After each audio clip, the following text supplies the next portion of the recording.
ఏపీలో చంద్రబాబు పాలన దుర్మార్గంగా సాగుతుందన్నారు ప్రతిపక్ష నేత వైఎస్ జగన్. టీడీపీ పాలన ఎప్పుడు అంతమవుతుందా అని ప్రజలు ఎదురు చూస్తున్నారన్నారు. రాష్ట్రంలో రైతులు పండించిన పంటలకు గిట్టుబాటు ధర కల్పించాలన్నారు వైఎస్ జగన్. ఎన్నికల ముందు రైతులకు ఇచ్చిన హామీలను చంద్రబాబు తుంగలో తొక్కారని మండిపడ్డారు. ఏపీ సీఎం చంద్రబాబు నాయుడు ఎప్పుడూ రైతులకు వ్యతిరేకమేనన్నారు వైసీపీ సీనియర్ నేత ధర్మాన ప్రసాదరావు. గుంటూరు రైతులు దీక్షలో ఆయన మాట్లాడారు. ఎన్నికలప్పుడు తాను మారానని చంద్రబాబు చెప్పారని గుర్తు చేశారు ధర్మాన ప్రసాదరావు. టీడీపీ ఎప్పుడు అధికారంలోకి వచ్చినా రైతులను పట్టించుకోలేదని అన్నారు. ఏపీలో పల్లెలు పట్టణాలు నిరాదరణకు గురవుతున్నాయన్నారు విజయవాడ సిటీ కాంగ్రెస్ అధ్యక్షుడు మల్లాది విష్ణు. రైతులు మద్దతు ధర కోసం గతంలో ఎప్పుడైనా రోడ్డెక్కారా అని ఆయన ప్రశ్నించారు. ప్రతిపక్ష నేత జగన్ పై నిప్పులు చెరిగారు మంత్రి సోమిరెడ్డి చంద్రమోహన్ రెడ్డి. మిర్చి రైతులను రెచ్చగొట్టేందుకే జగన్ రైతు దీక్ష చేస్తున్నాడని మండిపడ్డారు. ఏ రాష్ట్రం చేయని విధంగా 24,000 కోట్ల రూపాయల మేర రైతుల రుణాలు మాఫీ చేశామన్నారు ఏపీ మంత్రి ప్రత్తిపాటి పుల్లారావు. ప్రభుత్వంపై జగన్ అనవసర ఆరోపణలు చేస్తే ప్రజలు నమ్మబోరన్నారు మంత్రి పుల్లారావు. రైతు సమస్యలపై జగన్ చర్చకు సిద్ధమా అని ఆయన సవాల్ విసిరారు. ఖమ్మం మిర్చి మార్కెట్ యార్డ్ వద్ద ఉద్రిక్తత ఏర్పడింది. కాంగ్రెస్ నేతలు జానారెడ్డి, విహెచ్ భట్టి విక్రమార్క మార్కెట్ కు వెళ్లడంతో అక్కడ కొంత గందరగోళం ఏర్పడింది. ఖమ్మం మార్కెట్ యార్డ్ ఘటనలో అరెస్ట్ చేసిన రైతు కుటుంబాలు కన్నీరు మున్నీరవుతున్నాయి. సరుకు అమ్ముకు వస్తామని వెళ్లిన తమ భర్తలను పోలీసులు అరెస్ట్ చేశారని ఆవేదన వ్యక్తం చేస్తున్నారు. మద్దతు ధర ఇవ్వమని రైతులు అడిగితే సంఘ విద్రోహక శక్తులుగా చిత్రీకరించి కేసులు పెడతారా అని ప్రశ్నించారు సీఎల్పీ నేత జానారెడ్డి. క్వింటాల్ మిర్చికి 2,000 రూపాయల బోనస్లు ఇచ్చి రైతుల నుంచి సరుకు కొనుగోలు చేయాలని జానారెడ్డి డిమాండ్ చేశారు. రైతులను రౌడీలుగా చిత్రీకరించడం ప్రభుత్వ నిరంకుశ వైఖరికి నిదర్శనమన్నారు కాంగ్రెస్ సీనియర్ నేత విహెచ్. అరెస్టుకు గురైన 10 మంది రైతు కుటుంబాలను ఆయన పరామర్శించారు. ఖమ్మం మిర్చి యార్డ్ వ్యవహారంపై ప్రభుత్వం బాధ్యత లేకుండా వ్యవహరిస్తోందని మండిపడ్డారు కాంగ్రెస్ ఎమ్మెల్సీ పొంగులేటి సుధాకర్ రెడ్డి. యార్డ్లో క్రయ విక్రయాలపై సమగ్ర దర్యాప్తు జరపాలని ఆయన డిమాండ్ చేశారు.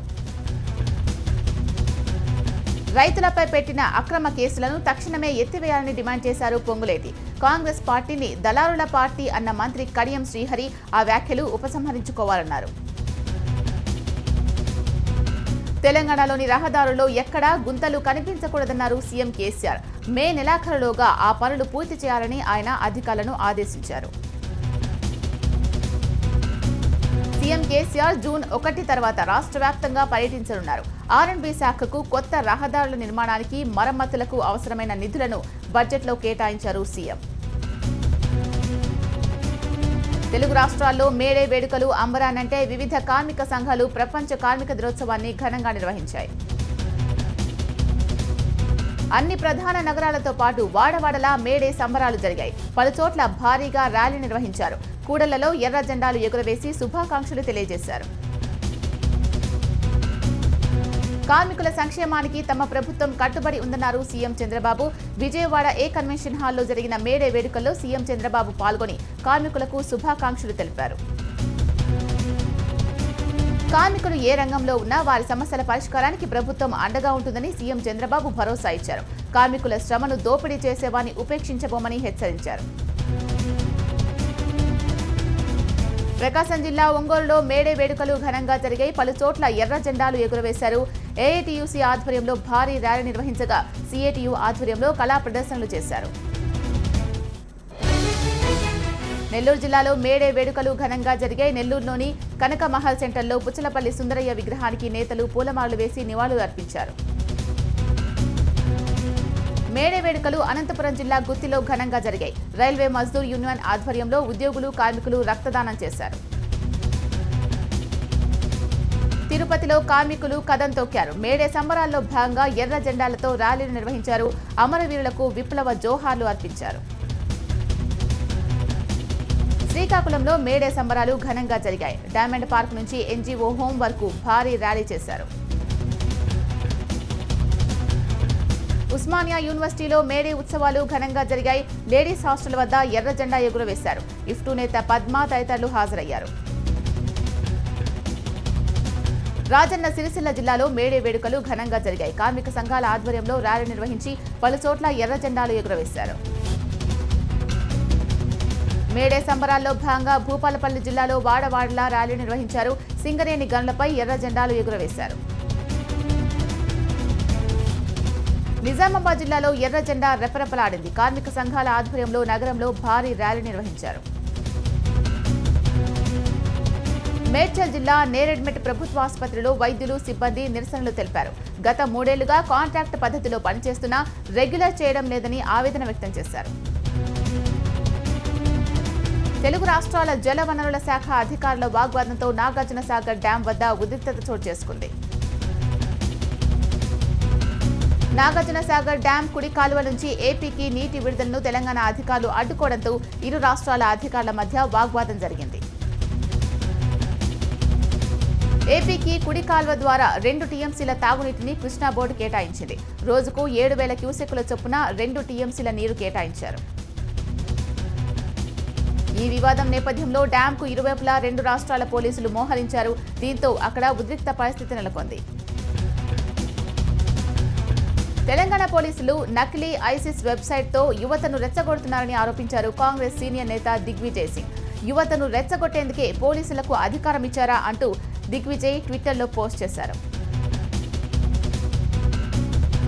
కాంగ్రెస్ సీనియర్ నేత దిగ్విజయ్ సింగ్ వ్యాఖ్యలపై మండిపడ్డారు. తెలంగాణ మంత్రి కేటీఆర్ పోలీసులపై దిగ్విజయ్ సింగ్ చేసిన వ్యాఖ్యలు ఉపసంహరించుకోవాలని డిమాండ్ చేశారు. తెలంగాణ రాష్ట్ర పోలీసులను కించపరిచేలా ట్విట్టర్లో వ్యాఖ్యలు చేశారంటూ కాంగ్రెస్ రాష్ట్ర వ్యవహారాల ఇన్ఛార్జి దిగ్విజయ్ సింగ్ పై జూబ్లీహిల్స్ పోలీస్ స్టేషన్లో ఎమ్మెల్యే మాగంటి ఫిర్యాదు చేశారు. రాజకీయ లబ్ధి కోసమే ఆయన ఇలాంటి వ్యాఖ్యలు చేశారని, తక్షణమే క్షమాపణ చెప్పాలని మాగంటి గోపీనాథ్ డిమాండ్ చేశారు. పశ్చిమ గోదావరి జిల్లా చింతలపూడిలో విషాదం చోటు చేసుకుంది. వేసవి సెలవులకు అమ్మమ్మ గారింటికి వచ్చిన 14 ఏళ్ల బాలుడిపై పిడుగుపడింది. ఉరుములు మెరుపులతో ఒక్కసారిగా పిడుగుపడడంతో దిలీప్ అనే బాలుడు కుప్పకూలిపోయాడు. దీంతో బాలుడి బంధువులు శోకసంద్రంలో మునిగిపోయారు. అమలాపురంలో కార్ల అద్దాలు ధ్వంసం చేసిన కేసులో పోలీసులు 2 పట్టుకున్నారు. సీసీటీవీ ఫుటేజ్ ఆధారంగా వారిని గుర్తించారు. బాహుబలి సినిమా రిలీజ్ రోజు రాత్రి థియేటర్ ఆవరణలో పార్క్ చేసి ఉన్న కార్లను ధ్వంసం చేసిన తర్వాత మరుసటి రోజు రాత్రి ఇళ్ల ముందున్న కార్ల అద్దాలు పగలగొట్టారు. ఆ బ్యాంకు దగ్గర రికార్డైన సీసీ ఫుటేజ్ ద్వారా నిందితులను పోలీసులు గుర్తించారు. 2 యువకులు బైక్పై వచ్చి కారు అద్దాలు ధ్వంసం చేశారు. రాజమండ్రి ఆనందనగర్లోని ఒక అపార్ట్మెంట్లోని పునుగు పిల్లి చొరబడింది. స్థానికులు కూడా ఇలాంటి పిల్లిని చూడకపోవడంతో కంగారు పడ్డారు. ఆ పునుగు పిల్లిని చూసిన అపార్ట్మెంట్ వాసులు భయంతో పరుగులు తీశారు. ఫారెస్ట్ సిబ్బందికి సమాచారం అందించడంతో వారు బలపన్ని పట్టుకున్నారు. హైదరాబాద్లోని మెగాస్టార్ చిరంజీవి ఫామ్ హౌస్లో ప్రమాదం జరిగింది. కాకినాడకు చెందిన సురేష్ ఆ ఫామ్ హౌస్లో ట్రాక్టర్ డ్రైవర్గా పనిచేస్తున్నాడు. ప్రమాదవశాత్తు ట్రాక్టర్ కింద పడి మృతి చెందాడు. తల్లిదండ్రులకు తెలియకుండా డెడ్ బాడీకి పోస్టుమార్టం నిర్వహించడంతో వారి బంధువులు ఆందోళనకు దిగారు. మృతుడి కుటుంబానికి 10 లక్షలు ఇస్తామని చిరంజీవి హామీ ఇచ్చినట్టు తెలుస్తోంది. ఎండలకు వాహనాలు తగలబడిపోతున్నాయి. హైదరాబాద్ హబ్సిగూడ వద్ద ఇండికా కార్లో ఉన్నట్లుండి మంటలు చెలరేగాయి. కృష్ణా జిల్లా ఇబ్రహీంపట్నంలోని ఒక ఏటీఎం ధ్వంసమైంది. ఇండి క్యాష్ కు చెందిన ఏటీఎం తగలబడిపోయింది. విద్యుత్ షార్ట్ సర్క్యూట్ వల్లే ప్రమాదం జరిగిందని భావిస్తున్నారు. బీజేపీ జాతీయ అధ్యక్షుడు అమిత్ షా తెలంగాణ పర్యటన ఖరారైంది. ఈ నెల 23న ఆయన తెలంగాణలో పర్యటించనున్నారు. ఢిల్లీలో అమిత్ షాతో తెలంగాణ నేతలు ఇవాళ భేటీ అయ్యారు. కేంద్ర మంత్రి బండారు దత్తాత్రేయ, బీజేపీ రాష్ట్ర అధ్యక్షుడు లక్ష్మణ్, బీజేపీ జాతీయ కార్యదర్శి మురళీధర్రావు తదితరులు అమిత్ షాతో భేటీ అయ్యారు. రైతు సమస్యలు, పార్టీ బలోపేతం, అమిత్ షా టూర్పై చర్చ జరిగింది. అనంతరం ఈ నెల 23వ తేదీన అమిత్ షా తెలంగాణ పర్యటనను ఖరారు చేశారు. తెలంగాణలోని ఏ ప్రదేశంలో అమిత్ షా పర్యటిస్తారన్న దానిపై క్లారిటీ లేదు. ఆ షెడ్యూల్ను బీజేపీ రాష్ట్ర కమిటీ అతి త్వరలోనే నిర్ణయించనుంది. తిరుమలలో భక్తుల రద్దీ కొనసాగుతోంది. శ్రీవారి సర్వదర్శనానికి 12 గంటలు, ప్రత్యేక ప్రవేశ దర్శనానికి 3 గంటలు, కాల్నడకన కొండపైకి వచ్చే భక్తులకు 10 గంటల సమయం పడుతోంది. ఉపరితల ద్రోణి ఎఫెక్ట్తో రాష్ట్రంలోని చాలా ప్రాంతాల్లో మోస్తరు నుంచి భారీ వర్షాలు కురవనున్నాయి. జార్ఖండ్, ఛత్తీస్గఢ్ నుంచి తెలంగాణ మీదుగా ఉపరితల ద్రోణి ఆవరించింది. ఉపరితల ద్రోణి ప్రభావంతో రానున్న 3 రోజుల పాటు వానలు కురిసే అవకాశం ఉంది. ఇటు కోస్తా, రాయలసీమల్లో అక్కడక్కడ తేలికపాటి జల్లులు పడే అవకాశం ఉందని వాతావరణ శాఖ తెలిపింది. ఢిల్లీలో 2 గ్యాంగ్ల మధ్య జరిగిన కాల్పుల్లో ఒక ఏఎస్ఐ మృతి చెందాడు. మెయిన్ వ్యాలీ ప్రాంతంలో గ్యాంగ్స్టర్ భూపేంద్రపై ఆయన ప్రత్యర్థులు కాల్పులు జరిపారు. ఈ కాల్పుల్లో గ్యాంగ్స్టర్ సహా 3 మృతి చెందారు. ఆదివారం అర్ధరాత్రి ఢిల్లీలో ఈ కాల్పులు కలకలం సృష్టించాయి. ఢిల్లీ బీజేపీ అధ్యక్షుడు ఎంపీ మనోజ్ తివారీ ఇంట్లోకి గుర్తు తెలియని వ్యక్తులు చొరబడ్డారు. అన్ని గదులను తిరిగిన వ్యక్తులు మనోజ్ తివారీ వ్యక్తిగత సహాయకులపై దాడికి దిగారు. దాడికి దిగిన వారు పోలీస్ డ్రెస్సుల్లో ఉన్నట్లు సీసీటీవీలో రికార్డైంది. విషయం తెలియగానే మనోజ్ తివారీ పోలీసులకు ఫిర్యాదు చేశారు. ఛత్తీస్గఢ్ ముఖ్యమంత్రి రమణ్ సింగ్ ఇవాళ బలరాంపూర్లో పర్యటించాల్సి ఉంది. ఆయన ప్రయాణిస్తున్న హెలికాప్టర్ బలరాంపూర్లో దిగాల్సిన చోట మంటలు ఎగిసిపడ్డాయి. సీఎం రమణ సింగ్ దిగడానికి కొద్ది నిమిషాల ముందు హెలీప్యాడ్కు సమీపంలో అగ్ని ప్రమాదం చోటు చేసుకుంది. వెంటనే పోలీసులు అప్రమత్తమై మంటలు అదుపు చేశారు. అన్నాడీఎంకే పార్టీ రెండాకుల గుర్తు కోసం ఎన్నికల అధికారికి లంచం ఇవ్వబోయిన వ్యవహారంలో అరెస్టైన పార్టీ ఉప ప్రధాన కార్యదర్శి టీటీవీ దినకరన్కు జ్యుడిషియల్ కస్టడీ విధించారు. పోలీస్ కస్టడీ నేటితో ముగియడంతో దినకరన్ను ఢిల్లీలోని 30 హజారీ కోర్టులో పోలీసులు హాజరుపరిచారు. కేసును విచారించిన న్యాయస్థానం మే 15 వరకు జ్యుడిషియల్ కస్టడీ విధించింది. ఈ విచారణ చేపట్టిన పోలీసులు దినకరన్ను చెన్నై తీసుకెళ్లి ఆయనకు చెందిన ఇల్లు, కార్యాలయాల్లో సోదాలు చేపట్టారు. బ్యాంకు ఖాతాల నుంచి లావాదేవీలు పరిశీలించారు. దినకరన్ ఖాతా నుంచి భారీ మొత్తంలో నగదు బదిలీ అయినట్లు పోలీసుల విచారణలో తేలింది. దీంతో తదుపరి విచారణ కోసం ఆయనను తిరిగి ఢిల్లీ తీసుకొచ్చారు. ఉత్తరప్రదేశ్ మిర్జాపూర్ వద్ద గంగానది బ్రిడ్జిపై నుంచి వెళ్తున్న వ్యాన్ అదుపు తప్పి నదిలో పడింది. 50 అడుగుల ఎత్తు నుంచి నదిలో పడిపోయింది. నదిల నుంచి వ్యాన్ బయటకు తీయడానికి 4 జేసీబీలతో 4 గంటల పాటు శ్రమించాయి.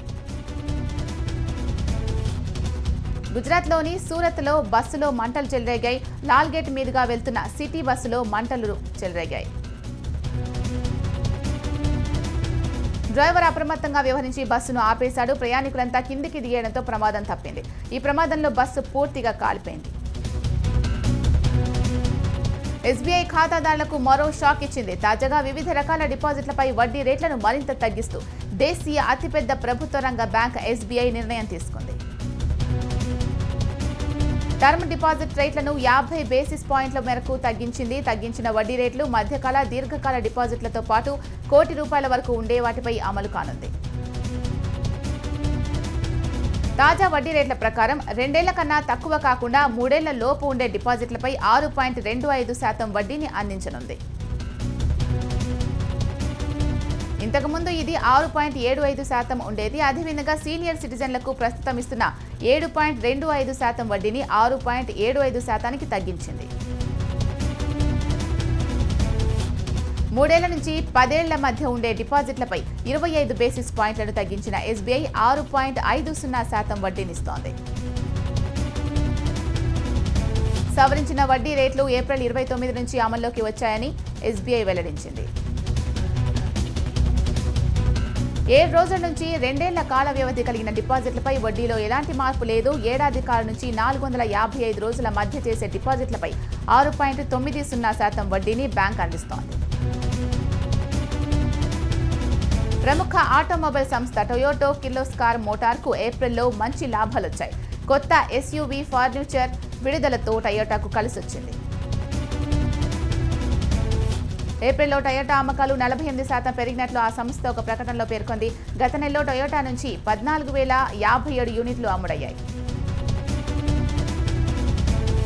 గతేడాది ఏప్రిల్లో 9,507 కార్లను మాత్రమే విక్రయించాడు. గత ఏడాదితో పోలిస్తే ఈసారి 48% అమ్మకాలు పెరిగినట్లు టయోటా తెలియజేసింది. ఇటీవల విడుదల చేసిన కొత్త ఫార్చ్యూనర్కు వినియోగదారుల నుంచి మంచి స్పందన లభించిందని కంపెనీ ప్రతినిధులు తెలిపారు. భారత పర్యటనకు వచ్చిన టర్కీ అధ్యక్షుడు తయ్యిప్ ఎర్డోగన్కి రాష్ట్రపతి భవన్లో ఘనంగా స్వాగతం పలికారు. రాష్ట్రపతి ప్రణబ్ ముఖర్జీ టర్కీ అధ్యక్షుడు ఎర్డోగన్కి స్వాగతం పలికారు. ఇరు దేశాల మధ్య ద్వైపాక్షిక సంబంధాలపై ప్రధానంగా చర్చ జరగనుంది. అనేక ఒడంబడికలపై ఒప్పందాలు కుదిర్చే అవకాశం ఉంది. ఐపీఎల్ 10వ సీజన్ 10వ రౌండ్ పోటీ మొదలైంది. పూణేలోని మహారాష్ట్ర క్రికెట్ స్టేడియంలో గుజరాత్ లయన్స్తో పూణే సూపర్ జైంట్ సై అంటే సై అంటోంది. ఇప్పటి వరకు ఆడిన 9 రౌండ్లలో 5 విజయాలతో పూణే లీగ్ టేబుల్ 5వ స్థానంలో ఉంది. గుజరాత్ లయన్స్ కేవలం 3 విజయాలతో 6వ స్థానానికి పడిపోయింది.